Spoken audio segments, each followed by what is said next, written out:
Hi everyone, here are the instructions for assignment 3, which is the third in a series of three bigger assignments, mostly based on your weekly quizzes, and it's the last step before the final project. Now, I know like you're thinking, oh my god, final project on top of all this.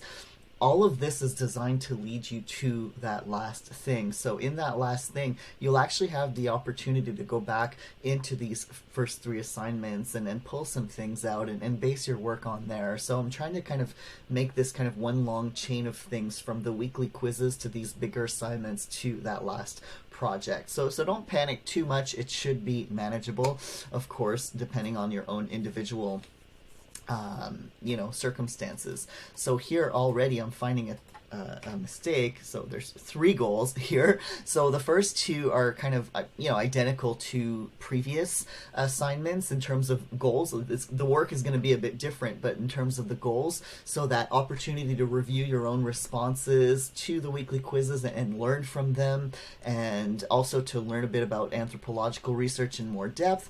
But now we're moving to a stage where we're going to start focusing more on the paragraph nature of things, right? And that'll become more clear. So we're getting again closer to that stage where you're going to be writing at least a portion of something that looks like an essay later on. So, of course, working on reading comprehension, paragraph structure, just all the grammatical stuff, that's always there as well. Although when I mark, sometimes I get too tired to kind of catch all the grammatical things, but sometimes I highlight them in yellow, and if it's chock full of mistakes, then there's a conversation we need to have so that you can get more support. So, this time, part one is similar to part one in the two previous assignments, right? So it's always been this thing where you go back to your weekly quizzes. However, contrary to the first two assignments, you won't have that whole structure anymore, that where in the assignment it's taking you through, okay, what was your rationale? How is it different from the expert rationale? Okay, now write a new and improved rationale based on that process of self-evaluation. So you're still going to do that process because you should always be doing that anyway. Like as we go through our academic careers, it's like we write stuff and then we don't just, forget it forever. Normally we go back and look at our own writing and see how we can improve it. That's how we learn to become good, competent, university level writers. And someday in social science or commerce, if you're one in this program, you will do a course called Integrative Project, or IP. That's your graduating course, and you're going to be working on a paper for the whole semester. And so this habit of re-examining your own work, this is what these assignments are designed to get you used to, because you should always be doing that. Reality is sometimes we're scrambling for time, and students write their papers at the last minute and they never reread them, and sometimes you can get by like that in CJAP, and when you get to university it's harder. Anyway, I ramble. It's just to kind of explain where I'm coming from with this assignment structure. So this time you'll have less guidance, but you're still expected to produce that final result of a new rationale. Okay, there are only going to be 2 questions this time because I'm expecting higher quality. Okay, so keep that in mind. You'll be writing a paragraph that's more fleshed out even than the expert rationale, and there's more details about that starting on page 3. We're also going to be using APA this time, and you're going to be marked for that. So part 2 is pretty similar to the last time where you had part 2 and you were given a bunch of those boxes, those special boxes that focus on research, anthropological research. So you'll get to pick one and report on it, and so that's kind of the practice with paraphrasing and accurate reporting. Okay. And the instructions for that are on page 4. So again, the criteria stay pretty much the same, so it's really important to kind of look at this to see what I'm thinking of when I'm giving a mark out of 3 for each component. So being able to specifically refer to material from the textbook, right? So either in explanations of the concepts that we're using, this is part of APA, so I can actually just remove that little thing there. Okay. So the accuracy of the information, so it has to be factually correct, right? I'm editing this document while I'm talking to you. Yay! So it has to be clear. You know, things need to be coherent and follow in a logical order. You know, and paraphrasing. So this, I've you know, had this conversation with a few of you. You should really be paraphrasing everything. I don't want any quotations here because quotations are a special skill in and of themselves, and you don't need them. You never need to quote anything. Citations are a different thing, which we'll talk about. So you shouldn't have any word-for-word sentences or parts of sentences lifted directly from the text. And there's a link here that talks about paraphrasing. It's an in-house video by our own, what's her name? Forgot her name. She works at the Task Center. Okay, so this, you know, I'm going to get stricter on this. I was a bit stricter in the second one, and the third one I'll be even stricter. If I see any kind of really bad paraphrasing where it's like lifting word for word and just using a thesaurus to change a word here and there, it'll be 0 for the whole thing this time, not just for that question, okay? Because, you know, I have to train you for university here. So, APA. So, probably some of you have heard of APA. Maybe some of you haven't. I'm not going to go into tons of detail here because I'll lose those of you who already know what it is. But just long story short, their APA is one of the many styles of referencing our source material. And the idea here is that when we write papers, we never just make up all this information. We're getting information from books, articles, documentaries, whatever. Lectures, we're getting this information, we're not making it up, it's not coming out of our brain. So we have to credit the writers of those sources that we used. Otherwise, we're essentially stealing their ideas. Okay? So, you know, there's links here on APA, and if you're still super confused, I am happy to meet with you to talk about APA more. But you do have here a link to a document that explains APA-style citations and a reference list. So what happens with these citation styles is that they have a different way of doing it. In APA, which is the American Psychological Association, that is commonly used in a lot of social sciences, is that you have in-text citations, all right, and which means that, say you have material that you took from a book, even if it's not word for word, you're still taking the ideas, you include the author. So I give you an example here, right? So a citation is where you indicate the source of the information. Then I open a parentheses. I have 3 authors of this book, so Lavenda, Schultz, and Zuter. If it was just one, it would just be one. And then the year of publication and the page number where I got the information. Okay? A citation is different from a quotation. A quotation is where, and here I even put quotation marks, where you write down what an author said word for word, and of course that still requires a citation, which is this thing in parentheses where you name them and in this format for APA. Other systems do it differently, sometimes with footnotes or, you know, but here it's really, this is APA. So that means that in your paragraphs that you're going to write for part 1 and part 2, you're going to practice this. Okay, so every time you have information, which is most of the information, because we're not at the stage here where you were writing an essay and you're doing analysis. This is very much, for some of you, boring. If you already are good essay writers, it might feel boring to just do the absorb and regurgitation thing. But if you want to be challenged a little bit more, please feel free to talk to me and we can modify the assignment to make it a little bit more interesting and exciting for you. But the majority of students in my intro classes usually struggle with these basic concepts, so this is what we're practicing as a default. So again, in this assignment, you should have no quotations, but you'll have plenty of citations. Now, you could get by just using the textbook here. You're not doing external research. I don't want to see external sources because I want to be able to verify your paraphrasing. So you're only using the textbook.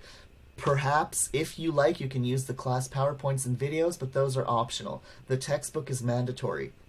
So in a paragraph, if everything is coming from one source, you can get away with just one citation. So you don't need a citation at every sentence. So there's this document on citations and reference lists. There's this video here on APA text citations, and of course I'll give you feedback. The reference list is a list of your sources at the end of your assignment. It's on its own page. There's information in the second part of this document that's already linked to here. And there's also a video about reference lists. For this particular assignment, a lot of you are just going to use the textbook. You're only going to have that one entry. If some of you use some of the PowerPoints or my YouTube videos, that document here, the document on citations and reference lists, shows you how to put those in your reference list. So you'd have to put them, and not if you use, like, say, 2 of the PowerPoints, you'd have to list them both in addition to the textbook. So that's it for APA, spelling, grammar, and sentence structure. So again, I haven't been super strict on this because, to be completely honest, it's been an overwhelming semester for me too, so I haven't had the time, and as you saw, assignment 2 was late coming back to you. It's been a struggle to try to keep up with all the marking, so I haven't really had the time to kind of go in and give a lot of feedback on, say, things like spelling, grammar, and sentence structure. When there's a lot of mistakes, usually I highlight them in yellow and then I deduct marks according to this scheme, but when there's just 1 or 2 things here and there, I haven't really been, sometimes haven't had a chance to highlight them, and I don't remove points when it's just a couple of little things, right? So there's a range there. So I haven't had a lot of cases where I've had to do this here, where there's like tons and tons of errors where I can't even understand what you're writing. So that said, though, as we're moving closer to that final paper, I am going to really make an effort to give better feedback on that. I'll do my best, but if you struggle with this, you can talk to the folks at the Writing Center. You can click here, you can make an appointment with someone. They won't do your work for you, but you can come to them with an assignment, instructions, and some of the work you've already done. You can tell them what you struggle with, like if you have a hard time with paraphrasing or with sentence structure, and they can help you. So here, for submission instructions, you'll just kind of put your work directly in here. It's less complicated than last time because you're not wading through all these different steps. You're just going to put your responses there.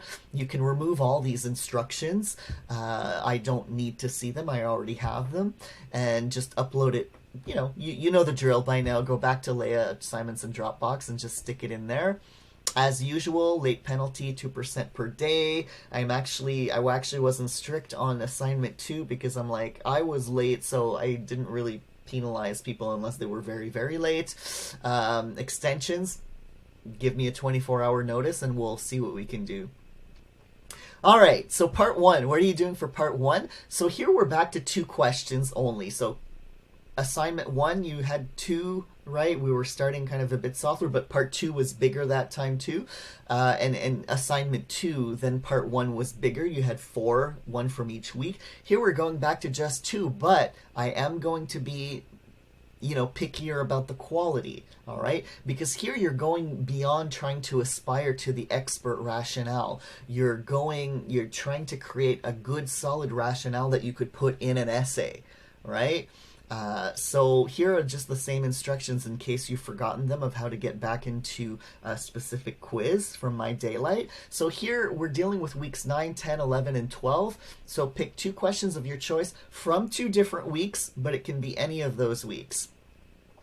And for each question that you choose, again, you'll recopy the original question, but not your original rationale this time. I don't need to see your original rationale. I don't need to see your process of like, oh, well, my response was missing this, but I did do this. You still should be doing that, all right?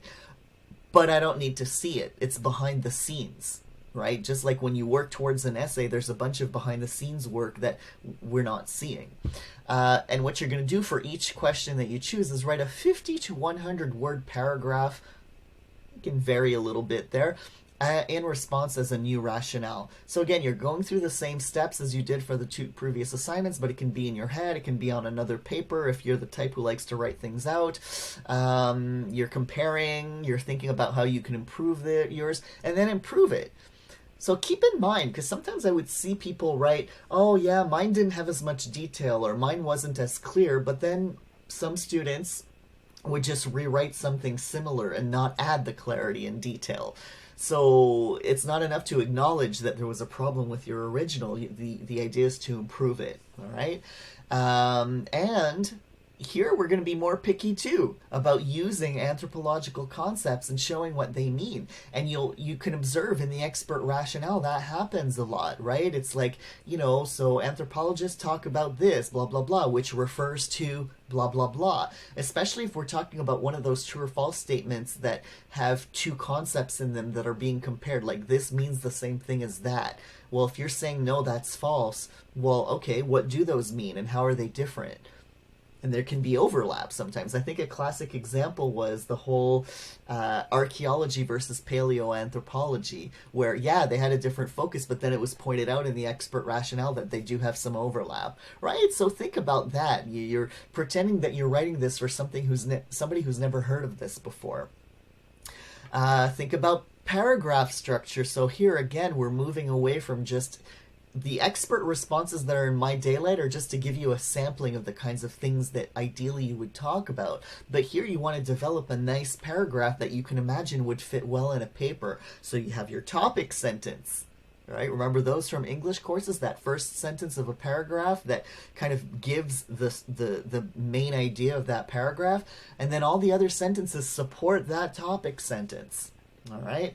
Sentences follow in a logical order. Usually in academia, there's this kind of, unspoken formula. Well, I guess it is spoken, I guess, in some courses where you start with your statement in your topic sentence. You're making a statement, then you explain it, you elaborate on it to show what you mean, and then you end up with some evidence that demonstrates the point you're trying to make.